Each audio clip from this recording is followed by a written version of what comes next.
जैसा कि हमने प्रॉमिस किया था कि हम यहाँ पर अपना गुडविल वाला जो पोर्शन है वो करेंगे, ठीक है जी।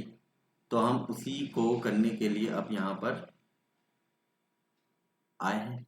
चलिए हम गुडविल के बारे में पढ़ते हैं, क्या होता है गुडविल। तो गुडविल के बारे में आपको न्यूमेरिकली जो इम्पोर्टेंट टर्म्स हैं उनके बारे में यहाँ पे बात करेंगे। गुडविल हम बेसिकली 3 मेथड से कैलकुलेट करते हैं। फर्स्ट मेथड हमारे पास होता है एवरेज प्रॉफिट मेथड, दूसरा मेथड हमारे पास होता है सुपर प्रॉफिट मेथड, और तीसरा हमारे पास होता है कैपिटलाइजेशन मेथड, ठीक है। एवरेज प्रॉफिट के अंदर हम बेसिकली 2 तरीके के एवरेज प्रॉफिट्स को पढ़ते हैं। एक होता है सिंपल एवरेज प्रॉफिट मेथड, एक हमारे पास होता है weighted average profit method, weighted average profit method. Super profit अपने आप में अकेला मेथड है, उसके अंदर कोई सब मेथड्स नहीं है। कैपिटलाइजेशन के अंदर अगेन 2 मेथड्स होते हैं, एक होता है कैपिटलाइजेशन ऑफ एवरेज प्रॉफिट, जिसको हम कैपिटलाइज्ड वैल्यू ऑफ बिजनेस भी बोलते हैं,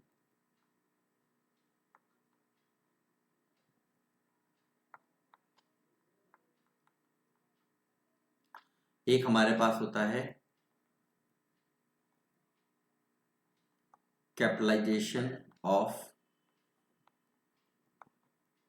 सुपर प्रॉफिट मेथड।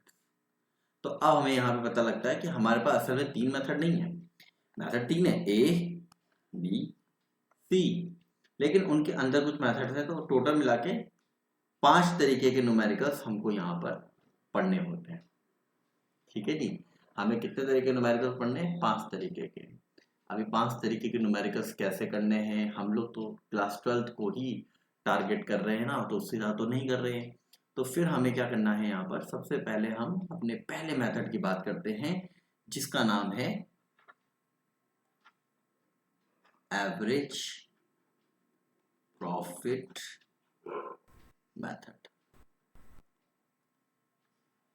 और इसके अंदर हम इसके पहले हिस्से को पढ़ेंगे, या पहले पार्ट को पढ़ेंगे, या पहले टाइप को पढ़ेंगे, वो होता है सिंपल एवरेज प्रॉफिट मेथड। कैसे करना है इसको?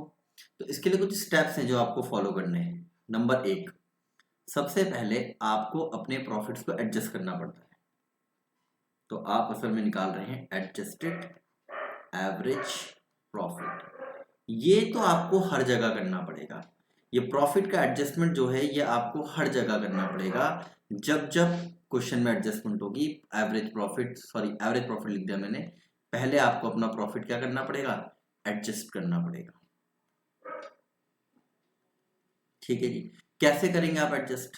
तो आपके पास एक प्रॉफिट क्वेश्चन में दिया होगा, आपने उस प्रॉफिट में क्या करना है, जो आपकी नॉन रिकरिंग एक्सपेंसेस होते हैं, नॉन रिकरिंग एक्सपेंस होते हैं, उन्हें आपको प्लस कर देना है, ठीक है। इसी में आपको अपने एबनॉर्मल लॉसेस को प्लस करना है, एबनॉर्मल लॉसेस या एबनॉर्मल एक्सपेंसेस होंगे उनको प्लस कर देना है। माइनस क्या करना है? माइनस आपको करना है नॉन रिकरिंग इनकम्स और एबनॉर्मल गेन्स। अब ये क्या चीज हो गई है ना, एबनॉर्मल गेन्स क्या है, एबनॉर्मल लॉस क्या है, नॉन रिकरिंग इनकम क्या है, नॉन रिकरिंग एक्सपेंस क्या है। तो एक चीज ध्यान रखिएगा, नॉन रिकरिंग का मतलब होता है जो बार बार नहीं हो रहे हैं, जो बार बार नहीं हो रहे हैं, ठीक है। तो ऐसी चीजें जो बार बार नहीं हो रही हैं वो नॉन रिकरिंग होती हैं। रिकरिंग नेचर मतलब जो बार बार होंगे, जैसे सैलरी आप बार बार देंगे, ठीक है, जैसे आप क्या नाम है इसका, वेजेस बार बार देंगे, रेंट आप बार बार देंगे, लेकिन आप बार बार मशीनें तो नहीं खरीदेंगे ना, वो नॉन रिकरिंग एक्सपेंसेस हो गए, ठीक है। आप एबनॉर्मल लॉसेस तो बार बार नहीं करेंगे ना। एबनॉर्मल लॉसेस का मतलब ये है कि कहीं आपकी जो मशीनें हैं उनमें कहीं एक्सीडेंट हो गया है, उनसे कोई लॉस क्रिएट हो गया है, वो तो आप बार बार नहीं करेंगे। इसी तरीके से नॉन रिकरिंग इनकम्स हैं, इसी तरीके से एबनॉर्मल गेन्स हैं। फिर से समझते हैं, नॉन रिकरिंग एक्सपेंसेस हम उन एक्सपेंसेस को बोलते हैं जो बार बार नहीं हो रहे हैं। ऐसे एक्सपेंसेस जो बार बार नहीं होते हैं, जैसे रिटायरमेंट क्या बार बार होते हैं? नहीं होते। वॉलंटरी रिटायरमेंट्स के नाम से आपके ऊपर एक वहां पे क्वेश्चन होता है, तो वॉलंटरी रिटायरमेंट्स आपके बार बार नहीं होते, ठीक है। तो वो जो वॉलंटरी रिटायरमेंट बार बार नहीं हो रहा है वो नॉन रिकरिंग है, वो रिकरिंग नेचर का नहीं है। रिकरिंग का मतलब बार बार होना, नॉन रिकरिंग का मतलब जो बार बार नहीं हो रहा है। इसी तरीके से एबनॉर्मल लॉसेस होते हैं। एबनॉर्मल लॉस क्या होता है? जो नॉर्मल नहीं है। अब आप कहेंगे सर नॉर्मल लॉस क्या होता है? देखिए नॉर्मल लॉस ये होता है कि अगर मैं कोल्ड ड्रिंक बेचने का काम करता हूँ, तो मैं कोल्ड ड्रिंक को बेच खरीद के कोई लॉस कमा रहा हूँ, तो वो मेरा एबनॉर्मल लॉस है।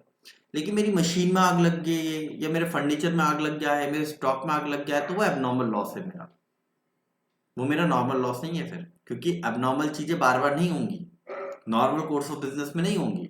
तो जो नॉर्मल कोर्स ऑफ बिजनेस है, जो आपका बिजनेस का क्या है, एक नॉर्मल तरीका है, उस नॉर्मल वे में अगर कुछ एक्सपेंस, कुछ लॉस हो रहे हैं तो ठीक है, दैट्स ओके। लेकिन नॉर्मल नहीं है, जैसे स्टॉक में आग लग जाना, वो नॉर्मल चीज थोड़ी ना है। स्टॉक का सेल होना नॉर्मल है, स्टॉक में आग लग जाना नॉर्मल नहीं है, ठीक है, वो एबनॉर्मल है। इसीलिए नॉन रिकरिंग इनकम्स है जो बार बार नहीं होती हैं, या एबनॉर्मल गेन्स हैं जो बार बार गेन नहीं हो रहे हैं, इनको आपको एडजस्ट करना पड़ता है, तब आपका एडजस्टेड प्रॉफिट आता है। नंबर 2 में आप क्या करते हैं, इसका एवरेज प्रॉफिट बना लेते हैं। कैसे बनाएंगे आप इसका एवरेज प्रॉफिट? बहुत सिंपल है, टोटल कर लीजिए, total of adjusted profits, adjusted profits का टोटल। अब ये है, इस सिंबल को हम सब पहचानते हैं, ये समीशन का सिंबल है, यानी कि टोटल का सिंबल है, ठीक है। तो आप चाहें तो इसकी जगह टोटल लिख दीजिए, कोई दिक्कत इसमें नहीं है, ठीक है। और नीचे क्या करना है आपको? नीचे लेना है नंबर ऑफ प्रॉफिट्स। और कई लोग सोचते हैं कि खाली प्रॉफिट्स हैं, नहीं, अगर लॉस हुए क्वेश्चन में तो लॉस को भी काउंट करना पड़ेगा। नंबर 3, अब आप गुडविल निकालेंगे।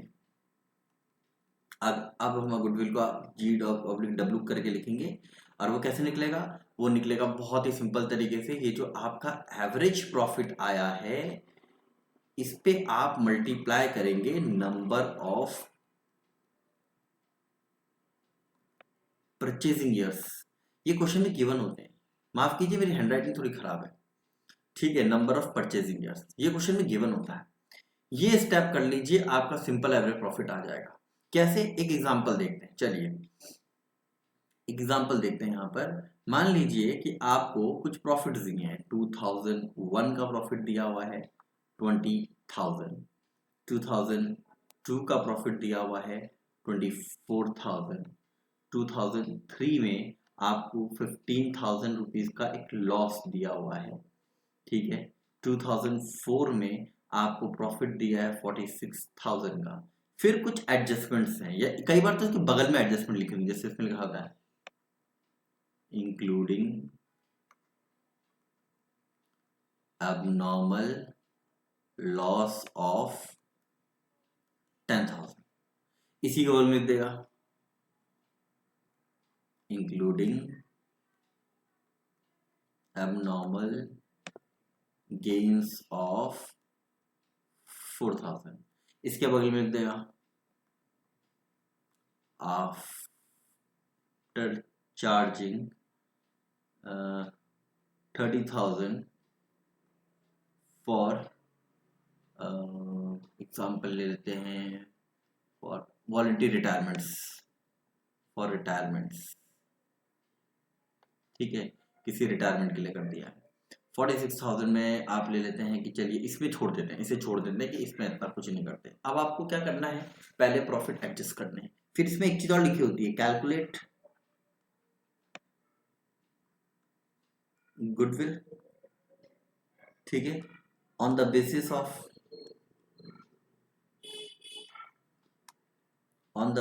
ऑफ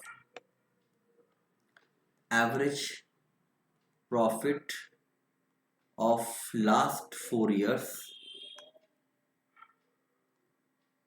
ठीक है, on the basis of average profit of last 4 years purchasing. अब वैसे परचेजिंग ईयर की लाइन में थोड़ी सी गलत लिख दी है, तो मैं इसको थोड़ा सा दोबारा लिख रहा हूँ, क्योंकि जैसा क्वेश्चन में पेपर में पूछे तो उसी तरीके से लिखें तो ज़्यादा बेहतर है, ठीक है। क्वेश्चन मैं खुद बना रहा हूँ इसलिए थोड़ा सा हो जाता है। Calculate goodwill on the basis of 2 years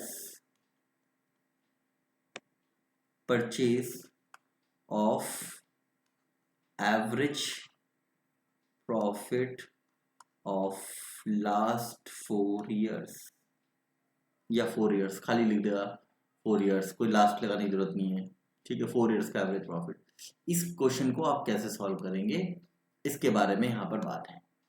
तो सबसे पहला काम आप क्या करेंगे, सबसे पहले आप करेंगे इसमें एडजस्टेड प्रॉफिट।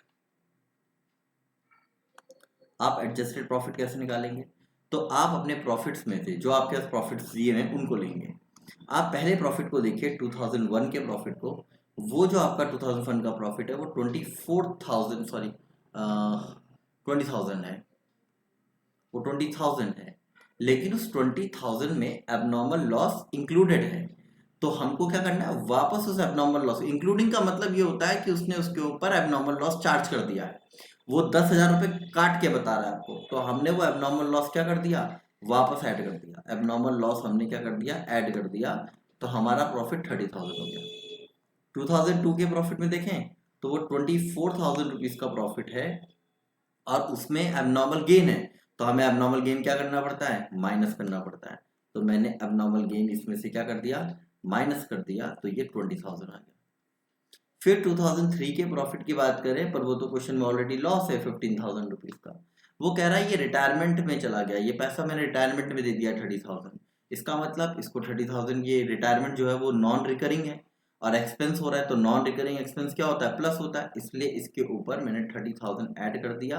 तो माइनस का 15,000 प्लस का 30,000 इज इक्वल टू प्लस का 15,000, यानी कि प्रॉफिट्स, ठीक है। आखिरी में 2004 के प्रॉफिट को हमने ऐसे ही रहने दिया, 46,000 का 46,000, कि इसमें कुछ भी एडिशनल नहीं था।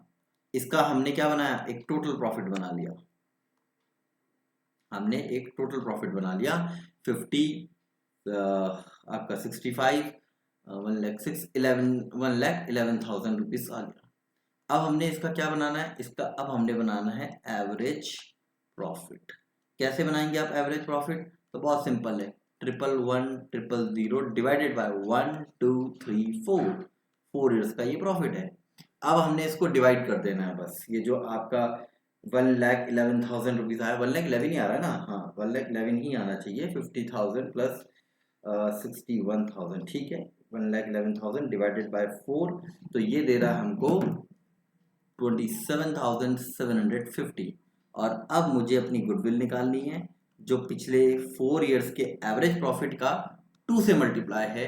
क्यों है 2 से मल्टीप्लाई, क्योंकि इसमें हमारा बेसिस कितना है, 2 ईयर्स का परचेज है, तो मैंने इसको 2 से क्या कर देना है, मल्टीप्लाई कर देना है। तो मेरा जो आंसर आएगा गुडविल का वो आएगा 555,500, ये मेरा गुडविल हो जाएगा।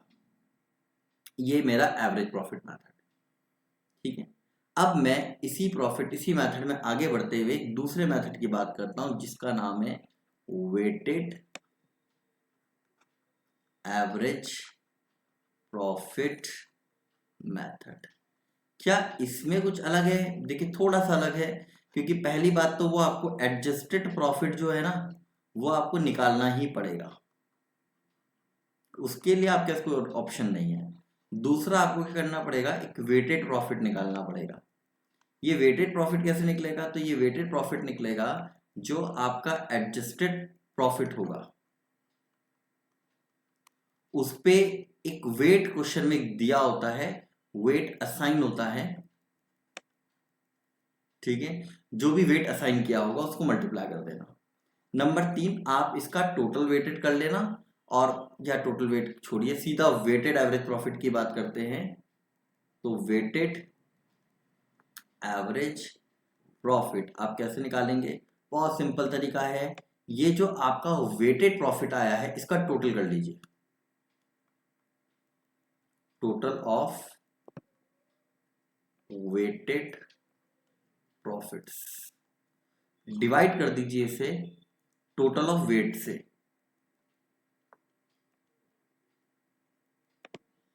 और नंबर 4 में आप अपनी गुडविल निकाल लीजिए, जहां पर आपका जो वेटेड एवरेज प्रॉफिट है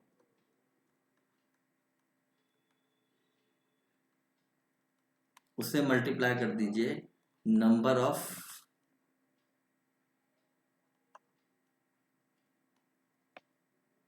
परचेजिंगर्स से। अब ये मेथड क्यों यूज होता है? देखिए, ये मेथड इसलिए यूज किया जाता है क्योंकि हमको ये पता होता है हर साल पैसा अपनी वैल्यू लूज करता है।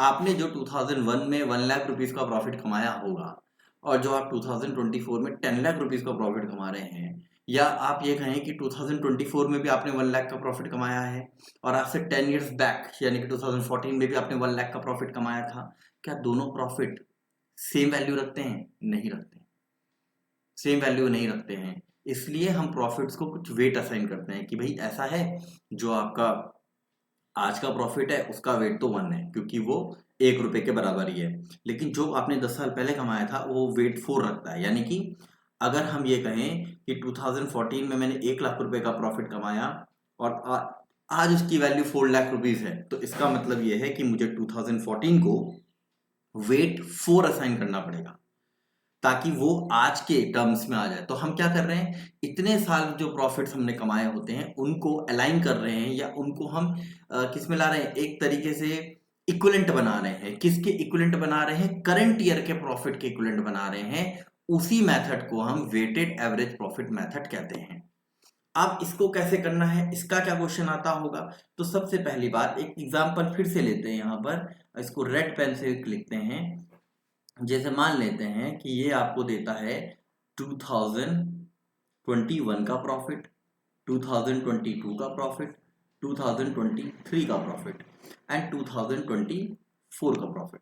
इसमें ये आपको प्रॉफिट लिख के देता है कि फर्स्ट ईयर में इसने जो प्रॉफिट कमाया था 2021 में वो 15,000 रुपीज कमाया था, 2022 में इसने कमाया 24,000, 2023 में इसने कमाया 40,000 एंड 2024 में इसने प्रॉफिट कमाया 45,000।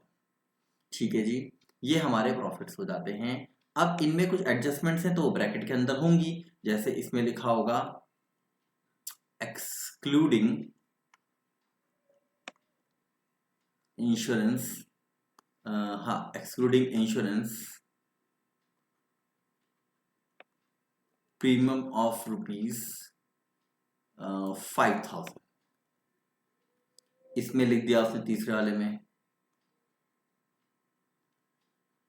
Including 10,000 abnormal games. ठीक है जी, ये हमारे प्रॉफिट्स हुए। इनमें दो में एडजस्टमेंट्स हैं।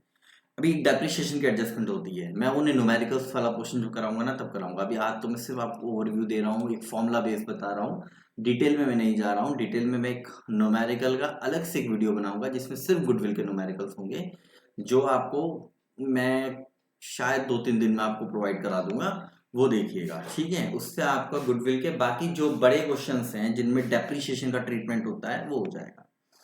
अब यहाँ पे लिखा हुआ है, ठीक है, wait assigned to the profits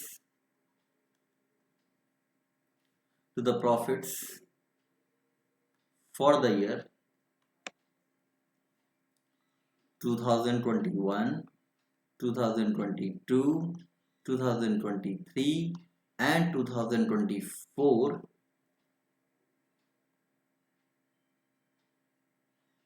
1, 2, 3, 4 respectively. अब इस चीज को आपने और देखना है, अभी रुको, calculate goodwill on 2 years purchase. अब देखिए, आपने सबसे पहला काम एक चीज पे नजर रखनी है, वो ये वाला पॉइंट है। ये बहुत इंपॉर्टेंट पॉइंट है क्योंकि इसमें ना ये जो ईयर्स हैं इनका सीक्वेंस बहुत इंपॉर्टेंट है। आप इस चीज को ध्यान रखिएगा, ठीक है। पहली बात, फर्स्ट ईयर ये है, फिर ये सेकंड रखा हुआ है, ये थर्ड रखा हुआ है और फोर्थ रखा हुआ है, और यहाँ पे रिस्पेक्टिवली वर्ड यूज है। तो इसका मतलब ये है कि जो पहला वाला नंबर है ये बिलोंग किसको करता है, फर्स्ट वाले ईयर।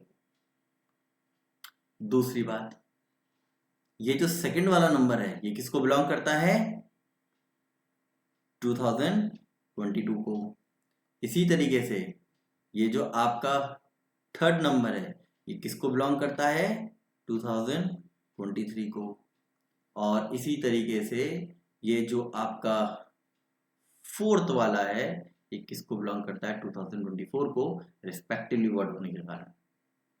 फिर आप गुडविल निकालनी है। इसके लिए सबसे पहले आप अपने प्रॉफिट्स को एडजस्ट करिए। तो आप एडजस्टेड प्रॉफिट्स कैसे निकालेंगे, तो आप सबसे पहले अपने प्रॉफिट को एडजस्ट करने जाएंगे। तो आपका सबसे पहला प्रॉफिट है 2021 का। 2021 के प्रॉफिट में जो 15,000 रुपीज का है उसमें इंश्योरेंस प्रीमियम लगाना आप भूल गए हैं, एक्सक्लूडिंग लिखा हुआ है, ठीक है, इंश्योरेंस प्रीमियम। तो ध्यान रखिएगा, जो नॉर्मल एक्सपेंस होता है वो एक्सक्लूड नहीं होना चाहिए।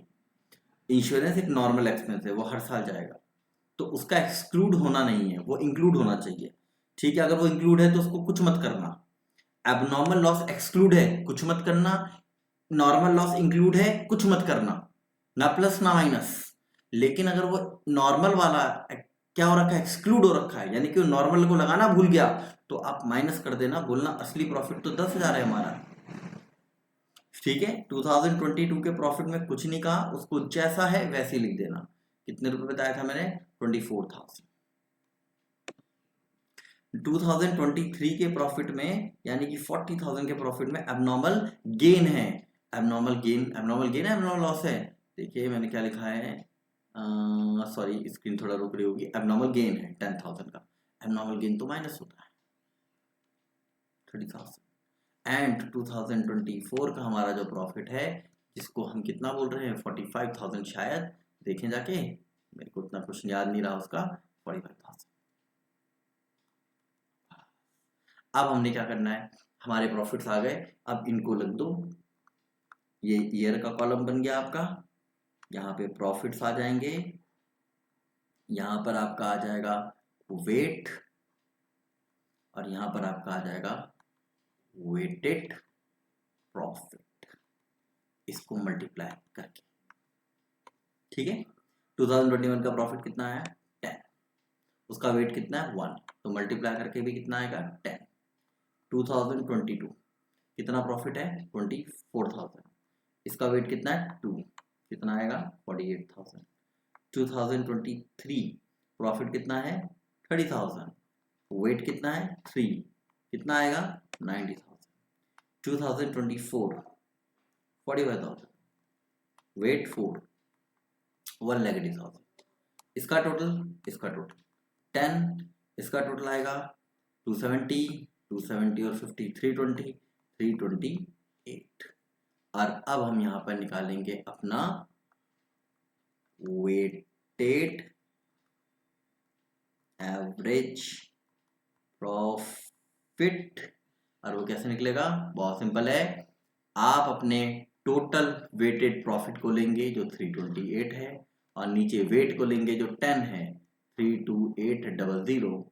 और अब आप यहाँ पे निकालने वाले हैं गुडविल 32800, परचेजिंग एट 2 है, तो ये आ जाएगा 65,600। ये हमारी गुडविल हो गई, ठीक है। ये हमारा पहला पार्ट है। एक दूसरा पार्ट ठीक इसके बाद आपके लिए अपलोड हो जाएगा, कुछ ही देर में अपलोड होगा, ठीक है। उसमें हम सुपर प्रॉफिट और कैपिटलाइजेशन को पूरा करेंगे। नेक्स्ट पार्ट में हम उसके न्यूमेरिकल्स को कवर करेंगे 2 दिन में, यानी कि न्यूमेरिकल आपको कल तक मिल जाएगा। इसको आपको पढ़ना होगा, छोटी सी क्लास लिए, ज़्यादा बड़ी नहीं करेंगे।